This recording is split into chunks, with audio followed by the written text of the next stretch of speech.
اللہ تعالیٰ کے جلیل القدر پیغمبر تھے جنہیں اللہ نے بنی اسرائیل کی طرف ہدایت دینے کے لیے بھیجا۔ آپ نے لوگوں کو توحید، عدل اور نیکی کی تعلیم دی۔ آپ کی پیدائش بغیر باپ کے حضرت مریم کے بطن سے ہوئی، جو کہ اللہ کی قدرت کی نشانی ہے۔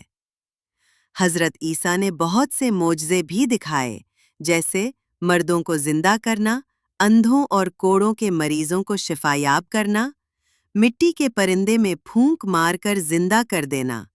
یہ سب کچھ وہ اللہ کے حکم سے کرتے تھے تاکہ لوگوں کو ایمان لانے کا یقین ہو۔ لیکن بنی اسرائیل کے بعض ظالم اور نافرمان لوگوں نے حضرت عیسیٰ کو جھٹلایا اور ان کے خلاف سازشیں کیں۔ یہودی علماء اور رومی حکمران حضرت عیسیٰ کو قتل کرنا چاہتے تھے۔ ان کی یہ سازش بہت گہری تھی اور انہوں نے حضرت عیسیٰ کو صلیب پر چڑھانے کا منصوبہ بنایا، لیکن اللہ تعالیٰ نے ان کو بچا لیا۔ قرآن مجید میں اللہ فرماتا ہے، اور وہ نہ تو اسے قتل کر سکے اور نہ ہی صلیب دے سکے، بلکہ ان کو شبہ میں ڈال دیا گیا۔ سورہ النساء 164۔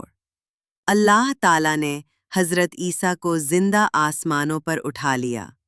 ان کی شکل میں کسی اور کو ان کے دشمنوں کے حوالے کر دیا گیا۔ یہ شخص صلیب پر چڑھایا گیا اور لوگ سمجھے کہ حضرت عیسیٰ مارے گئے، حالانکہ وہ زندہ تھے اور اللہ کے پاس اٹھا لیے گئے۔ حضرت عیسیٰ اب بھی زندہ ہیں اور قیامت سے پہلے دوبارہ دنیا میں آئیں گے۔ وہ دجال کا مقابلہ کریں گے، عدل و انصاف قائم کریں گے اور اسلام کا بول بالا ہوگا۔